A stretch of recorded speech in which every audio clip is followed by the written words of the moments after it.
Thank you so much, Shannon. All right, so compliance, the program compliance is going to be about how do you stay in compliance with the program and what will a comprehensive review entail when it comes to documentation, timelines, etc. So we'll start off with what a comprehensive review is, what is required, the timeline for a comprehensive review. And then we'll talk about the licensures that are required in the comprehensive review.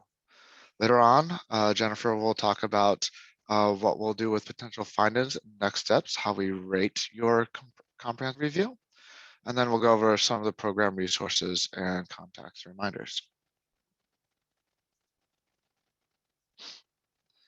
There's a lot of acronyms in this PowerPoint. If you do hear any, there's always a handy dandy reference table for the acronyms. If you do still struggle, you can always ask what it means. We can always answer those questions for you. Just keep in mind that there are some acronyms in this PowerPoint. Now, the first question we're going to be asking, you're going to be using the annotation tool for. In order to access your annotation tool, you're going to go to the top of your screen in the view options. You'll see a small pencil that'll have the word annotate on it. You'll click annotate. You're going to want to click the stamp button. Your stamp button will allow you to choose a star. We're going to have a column on the next slide where one side is going to say yes and the other side is going to say no. We're going to find out who has done a comprehensive review and who has not. So on the next slide, you're going to go ahead and use that annotation tool. If you do not have access to the annotation tool, you can use the chat option that's available and just type in yes or no. We'll give it a minute.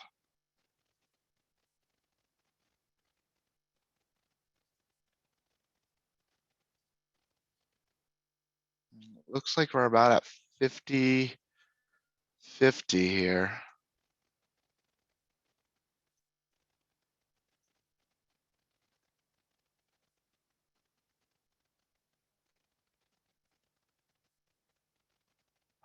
Okay. What I'm going to do is delete the stamps. So it looks like we're at about 50-50. So some of you have had an experience with a comprehensive review before. So you might not, you might know what goes on in the comprehensive review. Comprehensive reviews, you'll probably get one every 2 or 3 years. So, I mean, you'll probably need a refresh on this. For everybody that does not know what a comprehensive review, well, this is what you're here for today. We're going to go over exactly what a comprehensive review is and what your responsibility as a coordinator will be in this compliance process.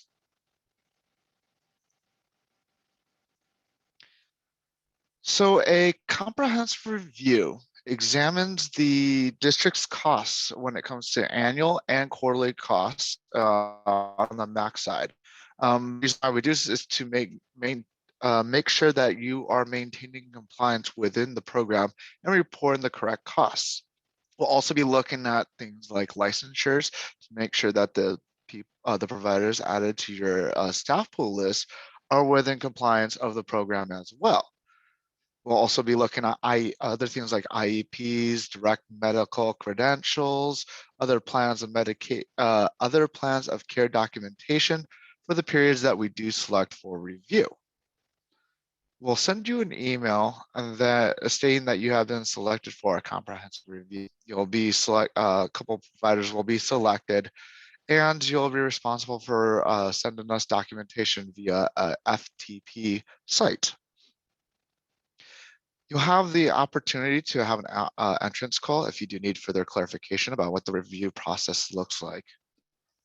And it'll just be a short meeting that will be between the district and PCG.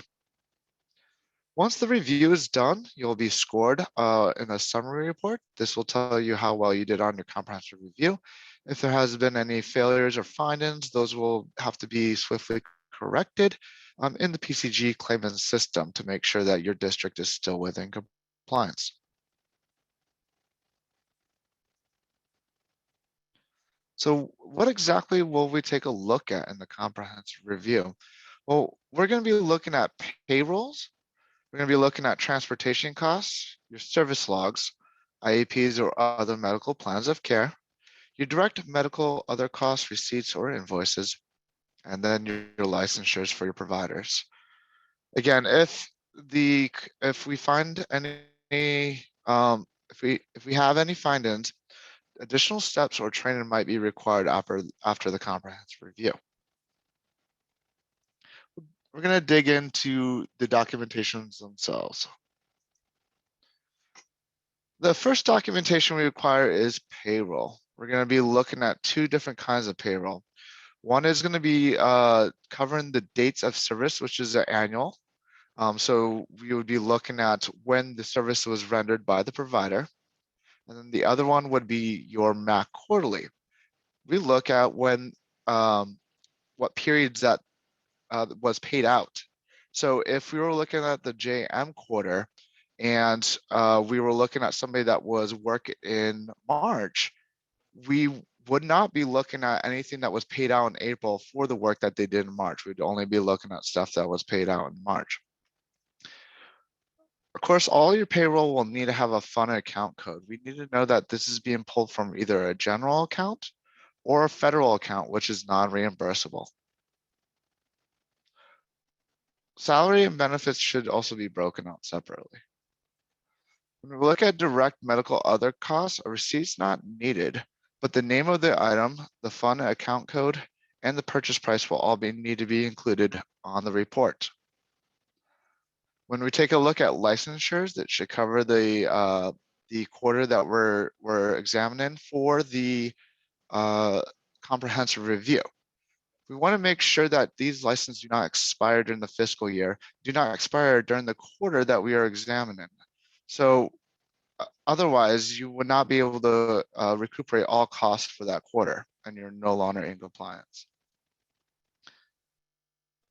And the last thing we check is your IEPs, other plans of care, and these will always cover the selected dates of service. We're going to take a look at what the timeline looks like for this whole process. So at the beginning, should be August, September, you'll receive an email saying that your district was selected for the comprehensive review process. We'll send you instructions on how to load the correct documentation to the file transfer protocol site so that way it remains secure and that we can access it.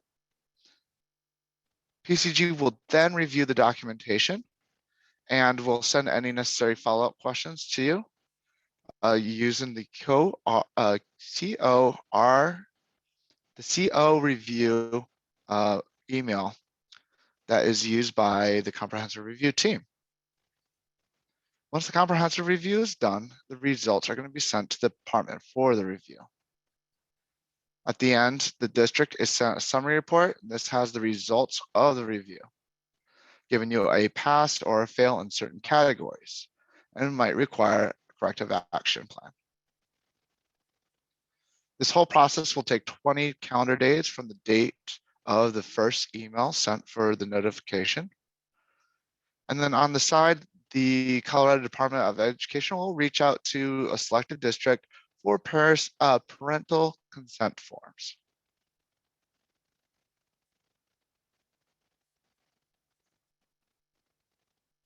We're going to go over to what each licensure does require for the 4 provider categories that we do look at.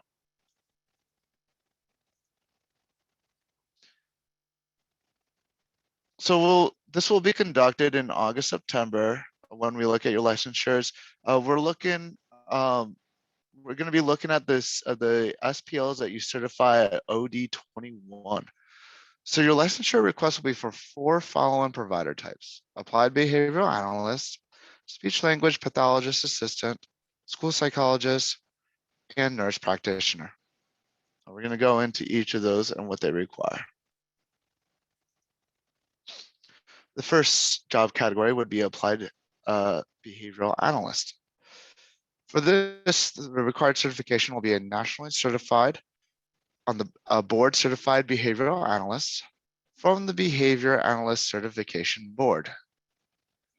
The documentation that we will need to collect will either be a copy or a screenshot of this documentation. So this could be a screenshot or a PDF, and we do need the website's address enclosed to make sure it's coming from the correct website.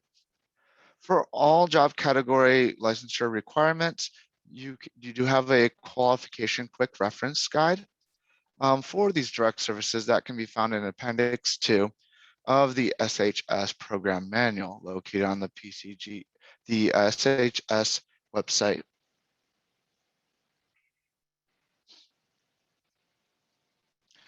The next job category is a speech language pathologist assistant. Required for certification is that you do have proof that you are being supervised by a DORA certified or CD licensed SLP. So you must practice under the supervision of this SLP. Coordinators should keep the current CDE license or DORA certification for the supervising SLP. Again, screenshot or PDF is required.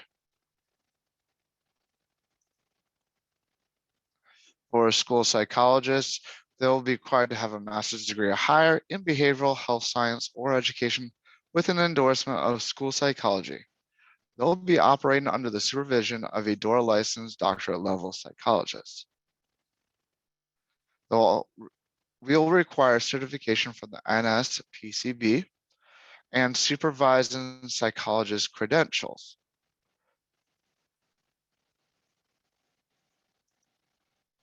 And then finally, the last job category that we'll be looking at is nurse practitioners. Nurse practitioners need to have a current DORA, or if they are a temporary worker or military spouse provider, they can have a nurse licensure compact. Therefore, they will be exempt from the DORA requirement. The documentation that we would require would be a current DORA screenshot or PDF, or a nurse with the NLC if they are a temporary worker or military spouse provider. And just a reminder, you can find all of these quick references to the provider qualifications in Appendix 2 of the SHS program manual.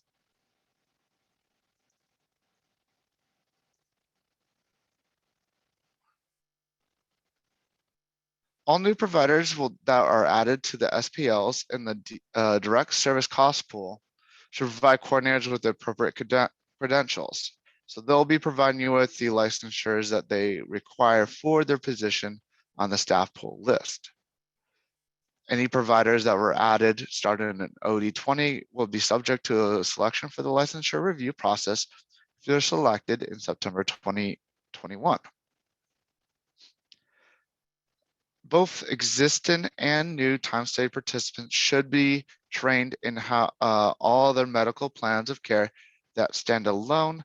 This is to make sure that they are within compliance for the program and that they do have the correct licensure for the other medical plans of care.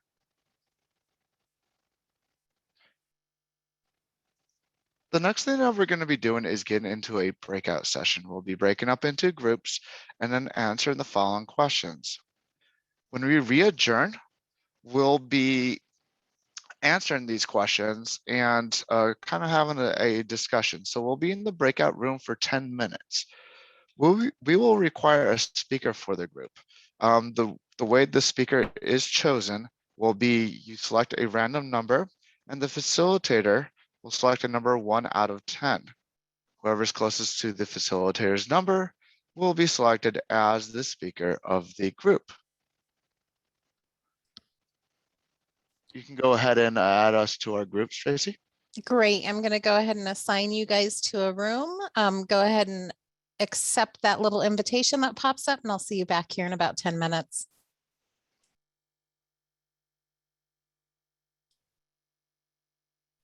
Okay, it looks like we have everyone back. So we'll begin with group number 1, which was Andrew's group. And then for our group, it was Stephanie that was selected to be the speaker for our group. So take it away, Stephanie.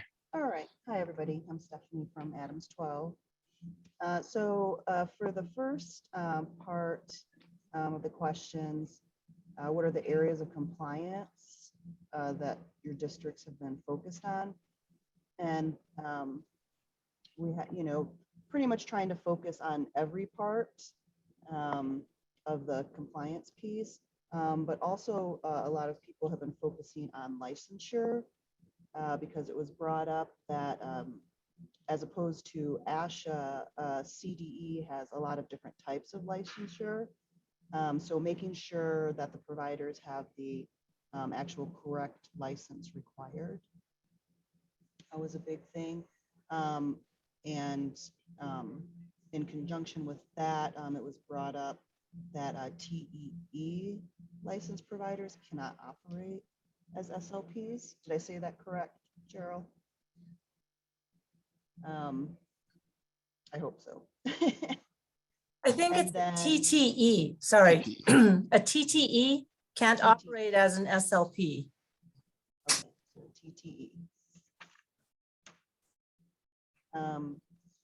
So you might need to look into that. And we also went over some tips to help. And it was pretty much making sure that you're keeping all of your documents organized always. And a helpful tip was to email providers to clarify if items are for actual students on an IEP or not, and then keep those emails and keep everything together with the POs, receipts, invoices, and staple everything together just so that you can keep everything organized with those receipts and what they're actually, what the money was used for. Did I leave anything out, Andrew? No, you did fantastic. Thanks, Stephanie. Thank you, Stephanie. We'll move on to room number 2, which was Jen and John's room. And Dan's going to talk on behalf of our room. Hello, this is Dan Houghton from Garfield RE2 over here on the Western Slope. So we had a fairly large group of newbies. Some of the things that we talked about mostly were compliance tips. And one of those that was brought up is when you're reporting cost, it should be down to the actual cent and never rounded when reporting cost.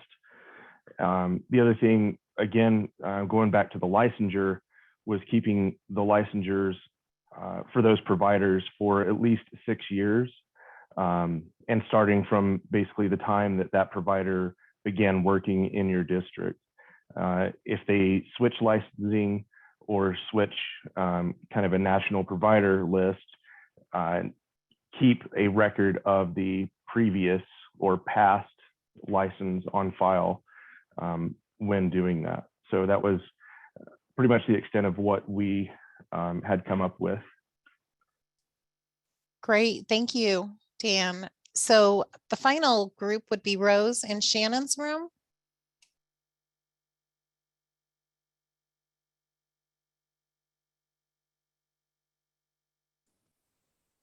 Yeah, I Yep, think we had Marley's gonna Marley. talk. Sorry. Yeah, I don't know if you can hear me. I'm sorry, I was having problems with my mute. So we discussed areas of focus as being transportation costs and finance, making sure that you have a strong relationship with transportation so that you can get the right documents you need that covers everything that might be requested. No lingering concerns really that I noted, but as for tips, Rose mentioned from a previous session, using a spreadsheet to track licensure expiration dates, which will help just keep you organized so that you don't potentially miss someone as you do your staff pool. Making sure for reporting costs that you don't back out your non-allowable or federal funds before you put your cost in, so you don't have an underreporting situation. And I guess the transportation costs, the strong relationships is also a tip. If you have those good connections and contacts, you can get through a review quickly and as painlessly as possible. Thank you, Marley. That wraps up the breakout sessions. So we'll go ahead and turn it back over to Jen.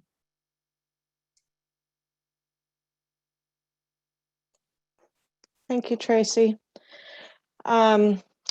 So moving on to potential findings and next steps. The scoring process for the comprehensive reviews basically consists of 12 different standards that we do look at if transportation is being reported. However, if no transportation costs were reported, then we look at 8 performance standards. Each standard is graded as either a pass or a fail. So basically, if you submit supporting documentation for a sampled individual and that payroll documentation does not match what was reported in the PCG claiming system, then that particular standard would be a fail.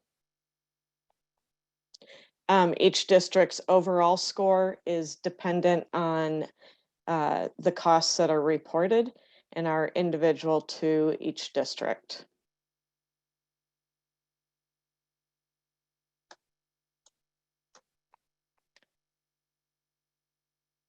So the districts reviewed during fiscal year 2020-2021 overall did quite well. 3 standards did fall at 80% or less. Standard 1E for transportation other costs. You want to make sure that that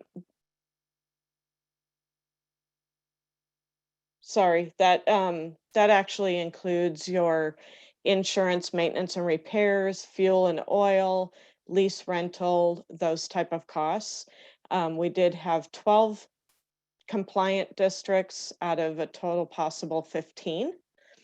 And then standard 1G for general and statistical information, same as the transportation other costs. We did have 12 compliant districts out of a possibility of 15 for an 80%. And general and statistical information would be the trip ratio denominator, transportation services, IEP students ratio, both numerator and denominator. And then lastly, standard 3 for quarterly payroll, salaried and contracted. That one we had 12 districts that were compliant out of a total possible 18, which is 66 2/3%. So again, make sure that we can't emphasize enough that you're reporting your costs to the penny. So for fiscal year 2020-21, we did analyze the fiscal year 19-20 program requirements and cost reporting data. A total of 18 districts were reviewed. 15 of them did report transportation. So we did have 3 districts that did not report, obviously, and 4 standards were not applicable for those 3 districts. This line graph here shows where each of the standards fell as far as a statewide average score. So overall, everybody did very well. So we'll move into the 3 standards that were at 80% or less. Standard 3, which was the 66 2/3% for quarterly direct service and administrative payroll, salaried and contracted staff costs. You want to make sure that you are not reporting costs for anybody that had expired licensures, that were not performing services to students or did not meet the specific program requirements applicable to their job category. You also want to make sure that what you report for your salaries and contracted costs are accurate before you certify. So it is a good rule of thumb to go through and, you know, once you report all of your costs, just go through and do a final review, make sure that there were no typos, make sure that you didn't do any of the roundings, make sure that all of the dollar amounts match to the documentation that you have. And then standard 1E for transportation other costs. This is what I tried to talk to earlier. You want to make sure that you are only reporting allowable transportation costs. That would, you want to make sure that you're not including costs for software or for radios and microphones, any of your GPS devices or governors, car washes. Make sure that you're only reporting the allowable portion of your insurance as well. Most districts do have like a blanket insurance policy that covers multiple different areas of insured. So make sure that you're not including those contributions for general liability or for personal injuries or any of those types of categories, that you're only reporting those insurance contributions that are applicable to the student transportation vehicles. And again, do not round, make sure that you are reporting these costs to the penny based on what you paid for the items and what was invoiced. Standard 1G for general and statistical information, make sure that your one-way trips, the denominator that you are reporting does include all students with specialized transportation included in their IEP.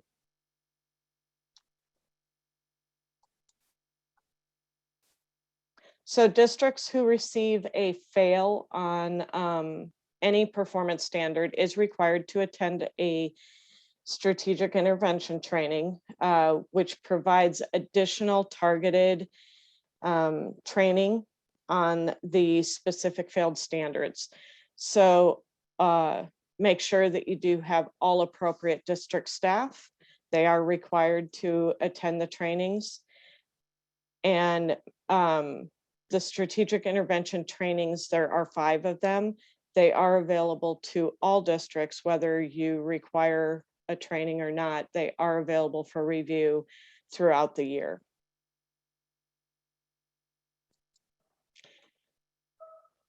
The trainings are located on the PCG claiming system on the homepage or the dashboard under the resources section. You will receive a notification that a strategic intervention training is required, and you'll access the link through the claiming system.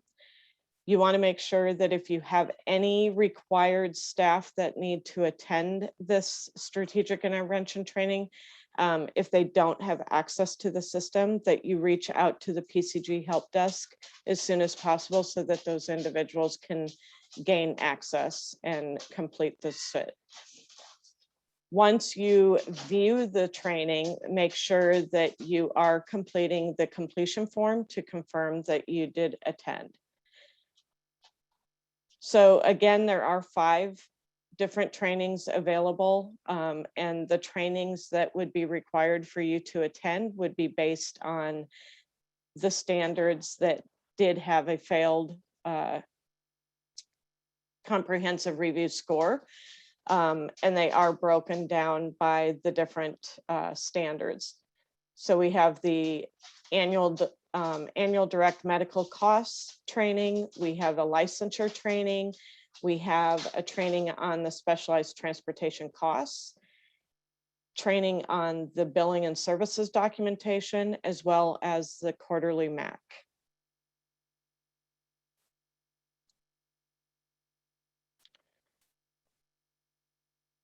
Districts who receive a score of 8 out of 12 or 5 out of 8 if transportation is not reported or lower will be issued a corrective action plan that needs to be completed. You will receive formal notification of the cap and along with the additional targeted training that is required to be attended. And this graphic here is a very good process to follow with your corrective action plan when you're coming up with your strategies. So you're planning out your strategy. You want to implement your strategy or put it into force. You want to make sure that you're acting on that strategy, and then always go back and double check, make sure that the strategy that you did implement is working. Do you need to make adjustments to that strategy? Do you need to change it altogether? You know, how effective has it been?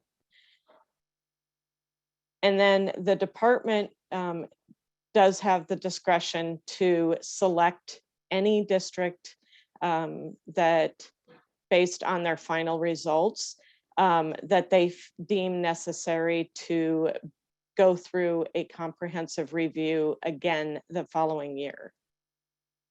So just be prepared for that as well. And that is ultimately up to the department. So interactive activity number 2, this activity we are going to use the chat box. And what I want you to let us know is, what is your confidence level 1 through 10, 10 being very confident of your district's position if you were selected for a comprehensive review this year. So if you're selected for a review, how confident are you that you are prepared and have the appropriate documentation?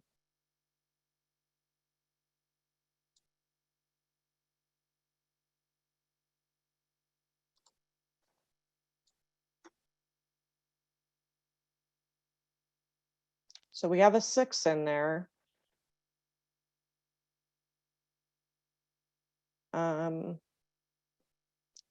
Some 8s, couple 7s, 9, 10.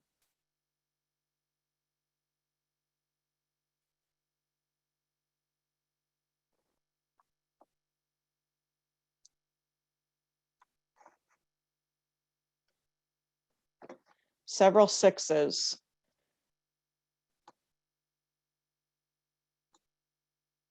Hopefully this presentation has helped. So we'll move into program resources and contacts. We do have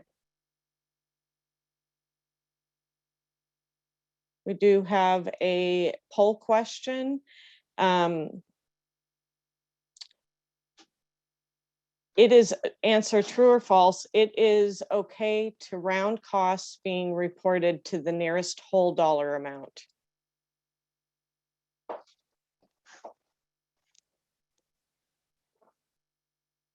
It is okay to round costs being reported to the nearest whole dollar amount.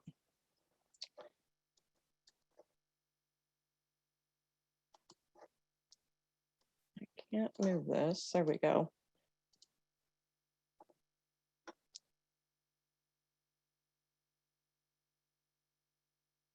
Looks like I have about everybody's response. Go ahead and end it. I will share the results. And the answer is false. So it looks like all but one of you got the correct answer.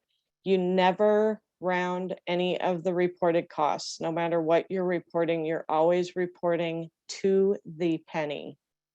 So again, we can't emphasize that factor enough. Okay, so resources. You can reach the School Health Services Program through this website. And the PCG claiming system can be accessed through the website listed here as well. Through the PCG claiming system, there are several resources available to you, such as recorded webinars. We do have the program calendar, different manuals, stakeholder information, newsletters, frequently asked questions, all kinds of resources that will be helpful for you.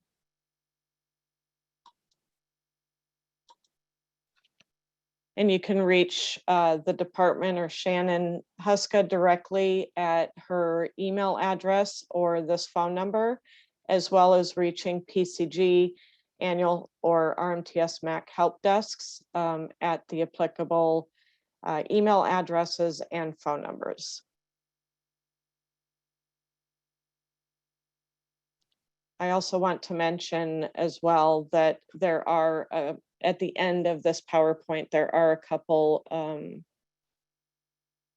documents that show the rubric, and so a description and the scoring process for each of the different standards in the compliance review. So that'll be available to you as well once you receive a copy of this PowerPoint. So we will stick around for a few minutes. If anybody does have any questions, you can take yourself off mute or use the chat box. Thanks, Jennifer. Thank you. Yep, as Jennifer said, we'll be around for questions. If you have questions on this presentation or any of them that you've already attended from yesterday. This is, excuse me, Dan Houghton from Garfield RE2. Mhm. One of my questions, I'm one of the new health clerks in this business. I guess where I have a question is, who is ultimately responsible within my district for compiling this data for this compliance comprehensive review when we get selected? Yeah, the request will go through your coordinator, who is Sarah Bell, and she'll disseminate the information as needed. Okay, that answers it. Thank you. Mhm.